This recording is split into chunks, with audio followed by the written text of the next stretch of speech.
Hello viewers, welcome to my channel. இன்றைக்கி நாங்கள் ஒரு காரசாரமான தக்காளி ரசம் எப்படி செய்கிறதுன்னு பார்ப்போம். இந்த ரசத்துக்கு தேவையான பொருட்கள்: புளி ஒரு சின்ன எலுமிச்சைப்பழ அளவு எடுத்திருக்கேன், அதை 2 கப் தண்ணியில் ஊற போட்டிருக்கேன். கொத்தமல்லி, சின்ன சீரகம், மிளகு, கடுகு தாளிதத்துக்கு, உப்பு, கொத்தமல்லி தழை, கருவேப்பிலை, ஒரு 10 பல்லு பூடு எடுத்திருக்கேன், வெள்ளைப்பூடு, ஒரு 5 பச்சை மிளகாய் எடுத்திருக்கேன். நீங்கள் பெருசாக இருந்தால் ஒரு 3 எடுத்திங்கன்னா போதும். மீடியம் சைஸ் தக்காளி 2 எடுத்திருக்கேன்.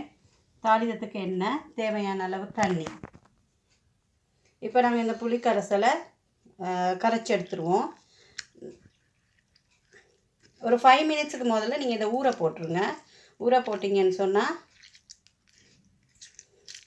ஊறி இருக்கும். இதை நல்லா கரைங்க. இதில் இருக்கிற அந்த இதுகளை நாங்கள் வடித்து எடுத்துக்கொள்வோம். இந்த 2 கரைசலும் ரெடி ஆகிட்டு இப்போ நாங்கள் இதை வச்சுட்டு இப்போ நாங்கள் இதுக்கு என்னென்ன போட்டு இடிக்கணுன்றதில் ஸ்டார்ட் பண்ணுவோம். வெள்ளைப்பூடு போட்டுக்கொள்ளுங்க. வெள்ளைப்பூடு 10 பல். வெள்ளைப்பூடு நீங்கள் ரசத்துக்கு தோலோடே சேருங்க, ஏன்னா அதில் தான் நல்ல வாசம் இருக்குது. அதுவும் நான் பச்சை மிளகாவும் போட்டு முதல்ல சாப் பண்ணிக்கிறேன். இது சாப் ஆகிட்டு ரொம்ப இடிக்காதீங்க. இப்போ நாங்கள் இதை எடுத்துக்குவோம். இப்போ கொத்தமல்லி 1 டேபிள் ஸ்பூன், சின்ன சீரகம் 1 டேபிள் ஸ்பூன், மிளகு 3/4 டேபிள் ஸ்பூன், கருவேப்பிலை,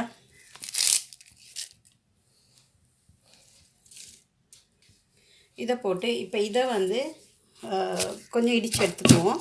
நீங்கள் இதை கிரைண்டரில் போட்டு செய்யலாம், ஆனால் கிரைண்டரில் 2 சுற்றிட்டு எடுங்க. ஆனால் நான் எப்பயுமே இடித்து தான் போடுவேன். ஏன்னா இடித்து போட்டு ஒரு டேஸ்ட். இடித்து இல்லாட்டி அம்மி இருக்கிறவங்க அம்மியில் போட்டு 2 தட்டி எடுத்திங்கன்னா நல்லா.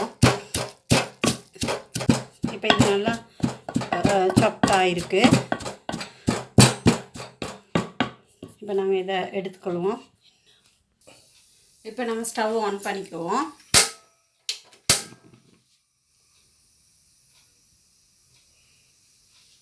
சட்டி நல்லா கொதிக்கட்டும். சட்டி நல்லா கொதிச்சிருச்சு. நாங்கள் ஒரு டீஸ்பூன் அளவு எண்ணெய் சேர்த்துக்குவோம். தேங்காய் எண்ணெய் தான் சேருங்க. தேங்காய் எண்ணெய் ரொம்ப நல்லா டேஸ்ட்டாக கொடுக்கும். இப்போ நாங்கள் சாப் பண்ணி வச்ச பச்சை கொச்சிக்காய், வெள்ளைப்பூடையும் சேர்ப்போம்.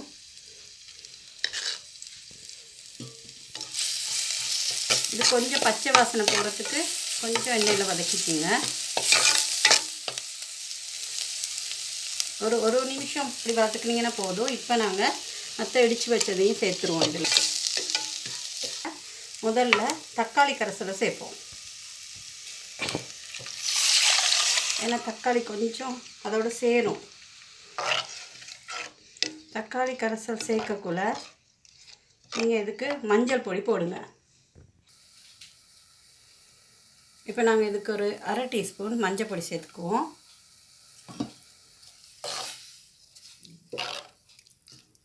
இப்போ இது ஒரு 1 மினிட் ஆகிட்டு நாங்கள் இதுக்கு புளிக்கரைசலையும் சேர்த்துருவோம்.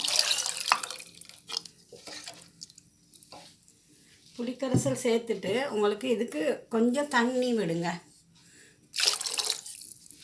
தண்ணி ஒரு 2 கப் அப்படி விட்டிங்கன்னு சொன்னால் சரியாக இருக்கும்.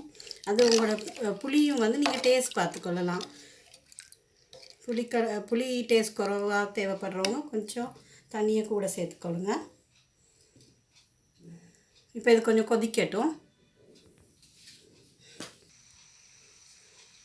இப்போ ரசம் கொஞ்சம் கொதிச்சிட்ருக்கையில் நான் உங்களுக்கு ஒரு சீக்ரெட் இன்க்ரீடியன்ட் சொல்கிறேன்.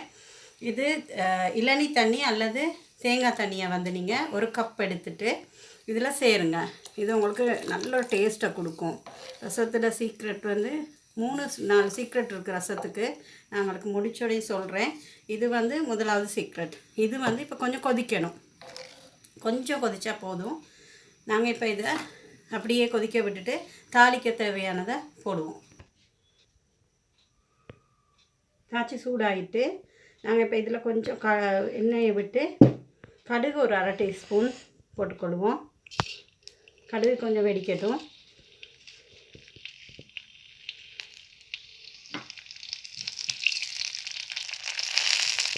இதை இப்போ ஒரு 2-3 காஞ்ச மிளகாய் போடுங்க. அது வந்து ஆப்ஷனல், இருப்போனா போடுங்க. ஒரு 3 தலை 4 தலை கருவேப்பிலை, ஏன்னா நாங்கள் கருவேப்பிலை அங்கே சேர்த்துருக்கோம்.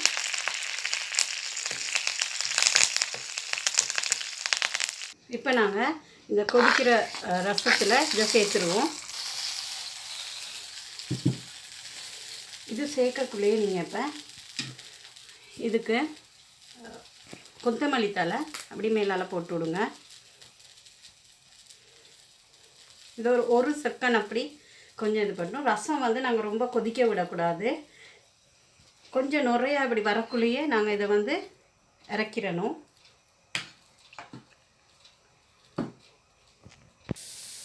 இப்போ பார்த்தீங்கன்னா இந்த சைடெல்லாம் வந்து உங்களுக்கு நுரையா வருது. இப்போ நாங்கள் இப்போ ஸ்டவ் ஆஃப் பண்ணிடுவோம். ஸ்டவ் ஆஃப் பண்ணிவிட்டு அதுக்கு பிறகு நீங்கள் இதை இறக்கி வச்சதுக்கு பிறகு தான் இதுக்கு இப்போ நாங்கள் இறக்கிட்டோம். இதுக்கு வந்து இனித்தான் நீங்கள் உப்பு சேர்க்கணும். ரசத்துக்கு வந்து கடைசியாக உப்பு சேருங்க. அப்போ தான் அந்த ரசத்தில் டேஸ்ட் உங்களுக்கு வரும். நான் இதுக்கு 1 டீஸ்பூன் அளவு உப்பு சேர்க்குறேன். 1 டீஸ்பூன் உங்களோட டேஸ்ட்டுக்கு சேர்த்துக்கொள்ளுங்க. 1 டீஸ்பூன் காணுமா இருக்கும்.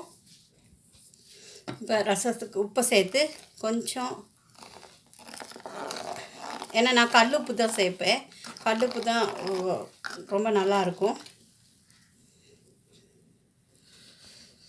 ஐடின் உப்பு பாவிக்கிறது இல்லைனா. பார்த்திங்கன்னா ரசம் ரொம்ப அழகாக வந்திருக்கு. நல்ல மணமாக இருக்குது. இப்போ காரசாரமான தக்காளி ரசம் இப்போ ரெடி ஆகிட்டு. எப்பயுமே நீங்கள் ரசத்தை இறக்குன பிறகு மூடாதீங்க. மூடுனாலும் ரசம் வந்து அந்த புளியெல்லாம் வந்து உள்ளுக்கே வந்து திருப்பி அது சூட்டை கொடுக்கும். அந்த சூடு வெளியேறணும். இப்போ மூடாமல் ஆறுற வரைக்கும் நீங்கள் மூடாமல் வச்சுக்கொள்ளுங்க. இதுதான் ரசத்தில் மெயின் சீக்ரெட். தேங்க்யூ. சப்ஸ்கிரைப் பண்ணுங்கள், பெல் பட்டனை ப்ரெஸ் பண்ணுங்கள்.